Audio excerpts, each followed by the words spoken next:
morning, sir. At ngayon, umarin ko muna yung ang Ito na. opo, barangay. Kami, Ang araw na to ay napaka-espesyal. Sapagkat kaarawan to, unang anniversary to ng ating simbahan doon sa Lupang Pangako, doon sa Tasawan. Unang anniversary. Ang pangalan ng ating magiging simbahan doon ay pangkasalukuyan ay Moral Recovery. Kasi ang Moral Recovery ay may naka-combine pa tayo sa Secret Church. Pero ang dahil naka-combine tayo, dito tayo sa ang Iglesia ng ating Panginoon Kristo. Makabasa natin dito sa sa Mateo 16, 18-19, ang sinasabi ng ating Panginoon diyan sa sa Biblia, sa Mateo 16, 18-19, na ikaw, Pedro, itatayo ko ang iglesia sa ibabaw ng bato. Walang makapanaig sa kanya ang kapangyarihan ng kamatayan. Ibig sabihin, kapag tayo ay nasa iglesia o nasa salita ng Diyos, tayo ay maliligtas. Lahat tayo ay maliligtas kapag tayo ay nakikinig ng salita ng Diyos. Ngayon, paano ba maliligtas? Sabi ng Panginoon, sinasabi dito sa 18:19 na ibibigay lahat ng mga sumasampalataya natin, ay ibibigay niya ang susi sa bawat isa sa atin.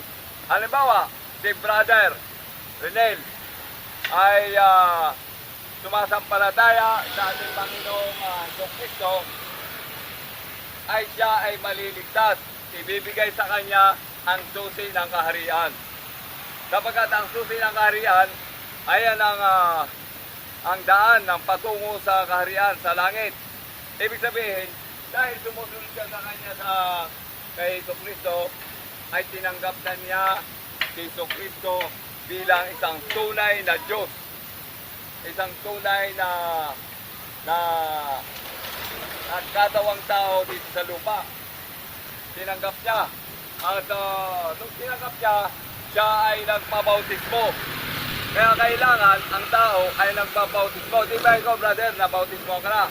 Ibig sabihin, eto si Father Cardo ay nabautismo na.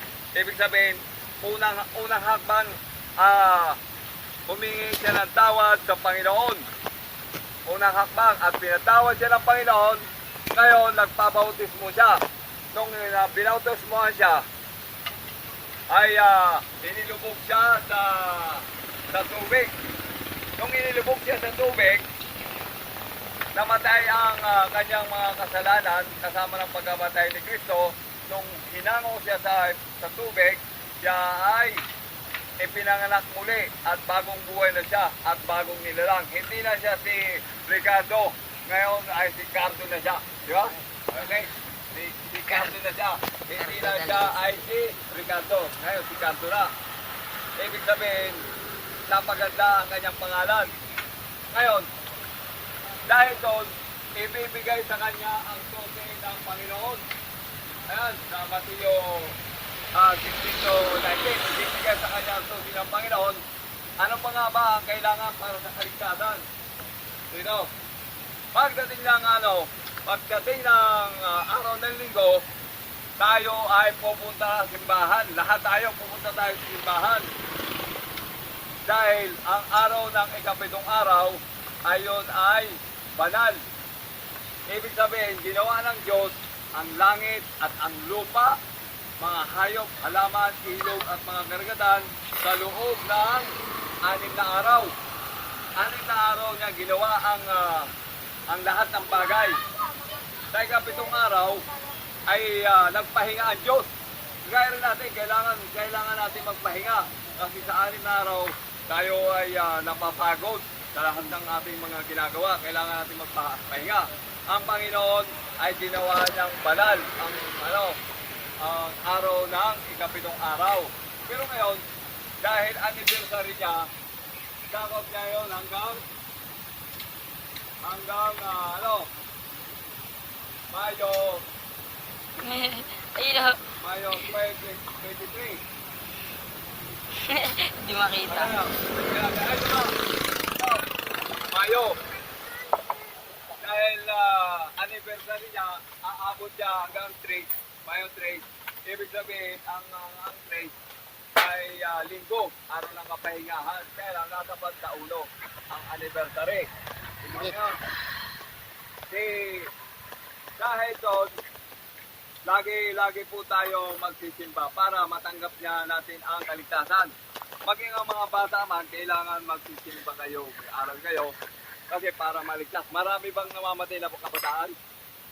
May mga Marami. namamatay bang kabataan? Meron. Yun, kailangan hindi tayo mamamatay. Sino bang gustong mabuhay ng matagal?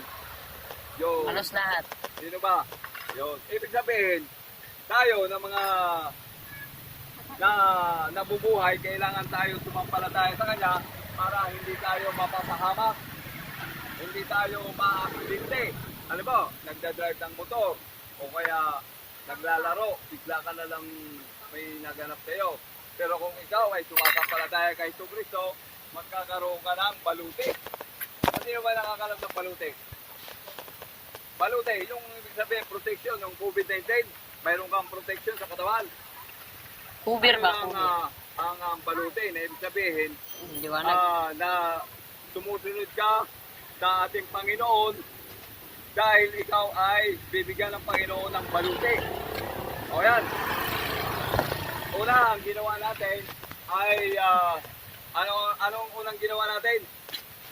Tinanggap natin si Kristo bilang tagapagligtas. At paano?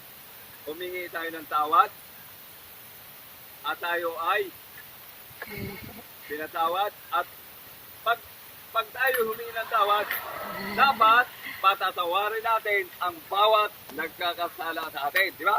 Yung mga nagkakasala sa atin, patatawarin natin sila. Alam mo, may kaaway ka. Kaya mo bang tanggapin na patawarin mo yung kaaway mo? Alam mo, binugbog ka. Kaya mo bang patawarin ang kaaway mo? Hindi. Hindi. Pero kailangan patatawarin mo siya. Sinabi ng Panginoon, patawarin mo ang bawat nagkakasala sa akin. Kaya kung hindi mo mapapatawad, hindi ka rin mapatawarin ng ating Amang nasa langit. Yun ang ibig sabihin, hindi ka matatawarin ng Amang nasa langit. Kaya tinatawad mo yung nagkasala sa iyo, ay papatawarin ka rin ng Amang nasa langit. Yun ang ibig sabihin. Ngayon, babautismuhan ka na. Ngayon, dahil mga bata pa kayo, handog ang tawag doon. Handog kayo sa ating Panginoon. Pagdating ng tamang panahon, babautismuhan kayo sa tubig. Sino ba yung sino yung gusto mong pabautismo sa tubig? Yun, lahat. Ngayon, dahil pupunta tayo sa tubig, sa paliguan, sino ang gusto mong pabautismo? Lahat. Ha? Lahat. Ikaw, brother. Ha? Joseph, Oo, pwede. 14 na ako. O, yun. Ha? Jose, ito. Jose. Ito, pabautis mo. Yan. Ayun, brother, pabautis mo. Yun, ang dami. Okay, Jose. Ipapabasa ko sa inyo ang bautismo. Ugutom na ako. Sa Mateo Sabi niya ugutom. 3:15. Basahin nyo ang bautismo para malaman nyo ang bautismo. 315. Mateo 3:15.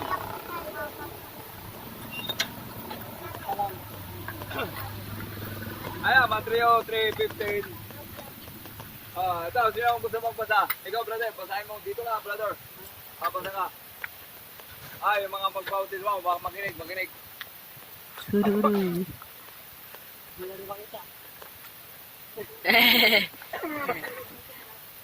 Ayan, o. Ayun, hanggang tapunin mo hanggang dito yan. Okay, say. Lakasan mo. Si Jesus ay dumating naman sa Jordan mula sa Galilea at lumapit kay Juan upang mabautismo.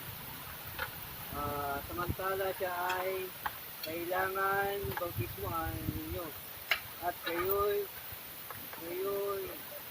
tumugon siya ni Jesus. Hayaan mo ito nga mangyari ngayon, sapagkat ito ang nararapat natin gawin upang 10 matupad minutes and 10 ang kalooban ng Diyos. At pumayag si Juan na bautismuhan si Jesus. Langit at nakita niya ang Espiritu ng Diyos. Bumababa sa kanya gaya ng isang kalapati at isang tinig na mula sa langit ang nagsasabi, ito ang minamahal kong anak na lubos kong pinalugod ko. Yeah, praise the Lord! Biruin nyo, kapag nagpabautismo kayo, kayo ay kalulugdan ng ating Panginoong Diyos nang nasa langit dahil nabautismo ko yun. Ibig sabihin, pangalawang hakbang yon ng ating pagsusunod sa ating Panginoon. Ngayon, ang sinasabi niyo dito, kailangan mayroon tayong pusa. Kagaya ni Kristo, nagpabautismo siya kay sino? Kanino nagpabautismo si Kristo? Kanino nagpabautismo? Kay Juan. Nagpabautismo si Kristo kay Juan. Ano ang sabi ni Juan? Ano ang sabi ni Juan? Bakit? Ano ang sabi ni Juan? Bakit magpabautismo si Juan? Hindi nyo alam. Ang sabi ni Juan, hindi ako karapat-dapat na magbautismo sa iyo, Panginoon, sapagkat ikaw ang makapangyarihan na dapat ikaw ang magbabautismo sa akin. Ano ang sabi ng Panginoon? Na dapat na mangyari ang mga iyan, na ayan ang kalooban ng Panginoon para mabautismohan tayo. Mabautismohan tayo sa pamamagitan ng tubig. Mabautismohan tayo sa pamamagitan ng tubig. Kaya kapag nabautismohan kayo, ngayon, kayo ay panibagong buhay kayo. Halimbawa, ang pangalan mo ay Ricardo, ikaw ay magiging si Cardo. Tingnan mo hindi na siya si Ricardo na ang tawag sa kanya. Kung ikaw si Justin, ikaw ay magiging si Tintin. Di ba? O kaya Katin. Di ba? May dagdag na kapatid. Katin. Di ba? Kakardo. Di ba? Karinyel. Di ba? Karinan. Yun. Ibig sabihin yung kapatid. Yun, ha? Ayun.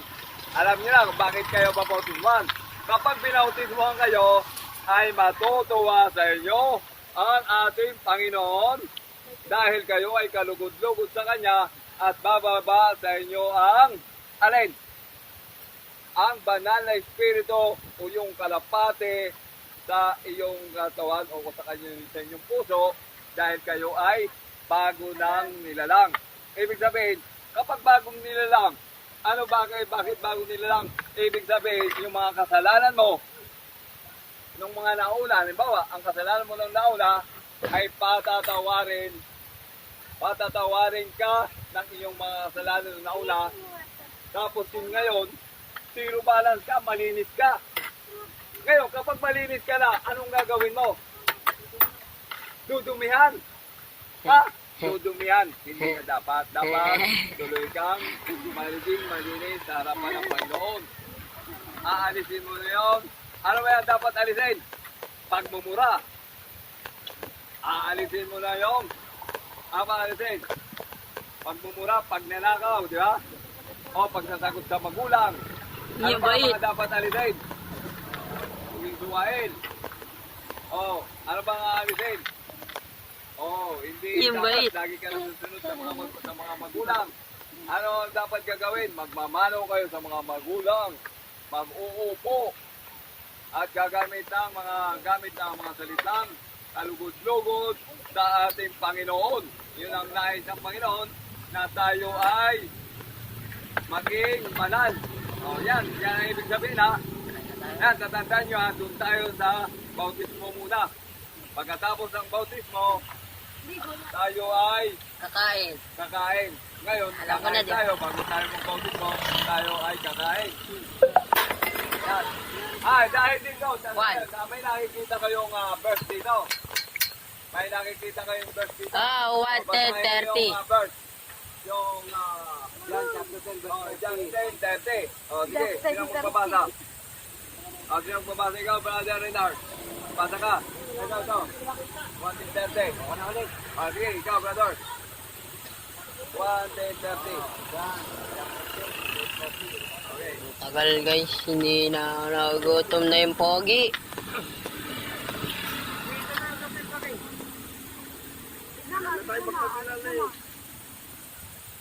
Ayan, ayan. Ayan. Oh, yun. Ay, sino nagtanggal yung ulo mo dyan? Na, kinuha mo na nga, Pastor. Ayan. Ito.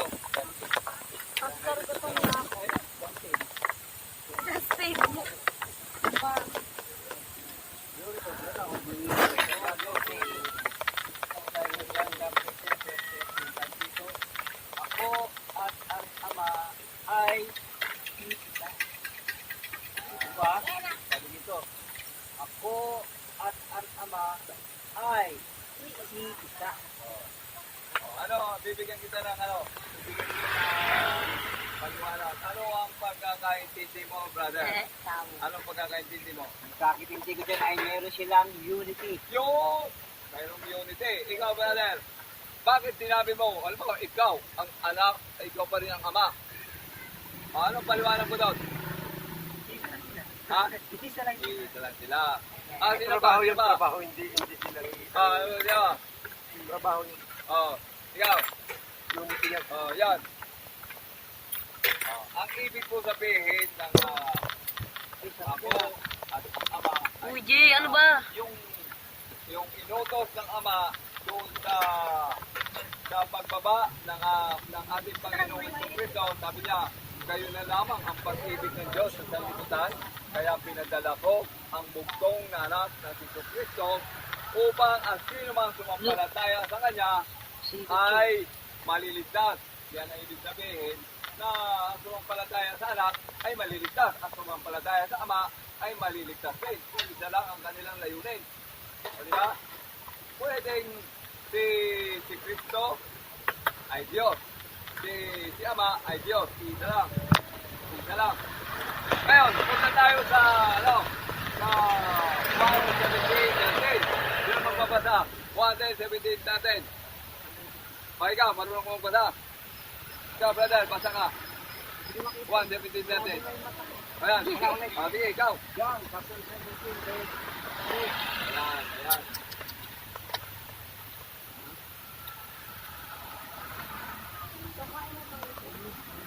May malapit na to. Ito. Tapusin natin. Yan, chapter 17, verse 3. Ang sabi dito, basa.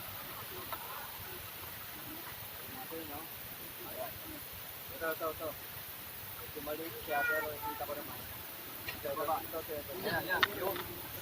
Sabi ko, John, chapter 17, verse 3. Sabi dito, ito ang buhay na walang hanggan. Ang kinakain ito ang buhay na walang hanggan.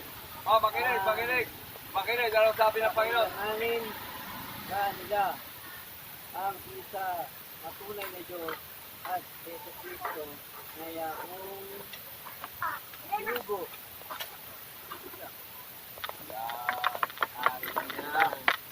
Ang sinasabi dito na siya ang tunay na Diyos.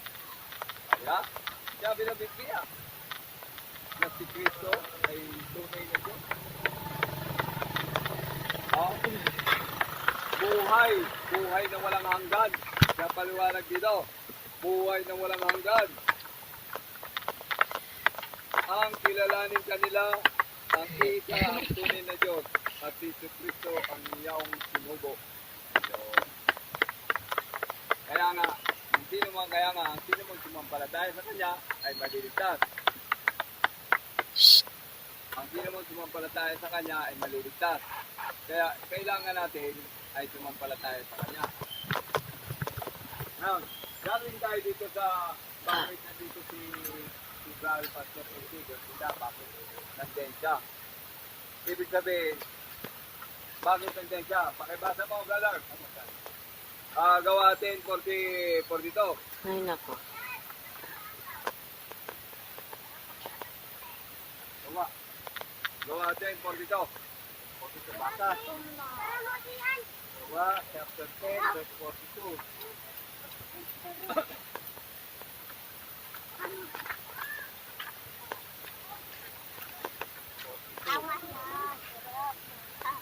Ito maliit siya, no?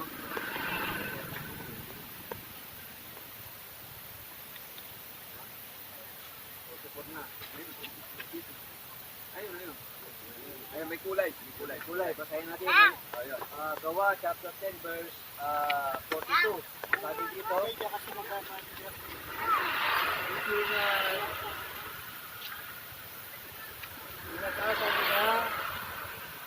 inatasan niya kaming mangaral sa mga tao at ang magkatotoo na siya ang inihayag ng Diyos na naging hukom na may buhay sa mga patay. Yan. Ibig sabihin, kami ng mga pastor ay inatasan ng Panginoon upang mangaral at ipahayag ang mga salita ng Diyos. Kapagkat ang Diyos hindi naman